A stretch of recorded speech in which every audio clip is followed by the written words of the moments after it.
What's going on, y'all? I finally got the frame mounts securely mounted, and like I said, yeah, give me a second. Sorry for all the camera movement. Finally got them in there. The one I had the most trouble with was this one here. Oh man, let me do that. Oh, it was, sorry about that. It's hard to get a wrench in this hole like how it is on this side. You got that hole that's right there. You can get a wrench through there. Well, you couldn't on this one because my fuel line is going through there. I thought about cutting it and rerouting it, but I was like, no, I don't want to do that. So what I had to do is use this style wrench here on the top. I set it up here like that. And I use a socket or ratchet and a long extension and a little short extension. And instead of having the elbow that's down here where this orange tape is up here, I put it in here. So I would so to give me the angle I was needing. I didn't have one of those. They got some style ratchets that actually kind of, this part actually like go back. It's got like a joint on it.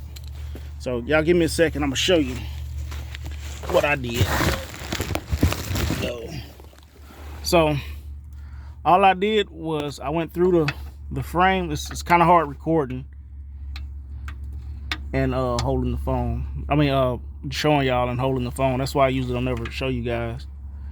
But you stick it up through here, and if you look, you can kind of, let me see. I got y'all on here, right? Where am I? Where is it? If you look, I don't know, you can't really see I can see my wrench. You see it there? There's a wrench moving up there by the hose. And the bolt is like right there. And you get this on there at a certain angle. See, I'm on it now. I'm on it now. You just hold it right here, and you take your other hand, and you get that wrench, and you start wrenching it. It should start tightening down, because I feel like I can tighten it down from here.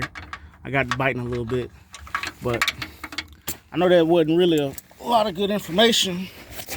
Give me a second. Oh, that's the motor that was in there. It still runs. Transmission is still good too, but it's too small of a transmission. It's a little Turbo 200, and it's an Oldsmobile bolt pattern. It's not a universal one where you can hook up a Chevrolet motor. This is a Buick motor too. This is not even an Oldsmobile motor. It's a 3.8 liter. But some of them are interchangeable. I have one that's interchangeable. But yeah, they are securely mounted now. And like I said, we can sit the motor in here, but I'm debating if I want to leave that airbox in here or not. I mean, I can clean it up and then put some fiberglass down and let it dry and harden and then paint it black. But man, it is hard putting I gotta get this camera straight. It's hard running headers with that airbox in the way. I have a block off plate that I got from Jegs, and I'm thinking about putting it on there and just taking all that stuff off of there and make it look real neat. But yeah, it's coming along. I still got to put the motor together. Like I said, the short block is right here. It's wrapped in heavy duty plastic. It's oiled down. It's got a bunch of plastic on it, so the heads and stuff are in the house. But we're about ready to do this now. I said I got to get some more fuel line, because the mechanical pump on the Chevrolet motor is on this side. So I probably just, I don't know how I'm gonna run it line. That'll be a lot of line this way. I don't know yet. I may have to run it just up and up this way, across this way. But or I just run an electric pump. I do have an electric pump. I forgot about that. But yeah, man, that's pretty much it. Like I said, she ain't nothing, like I said, to look at just yet. Like I said, we working on them. Well, catch y'all next time. Later.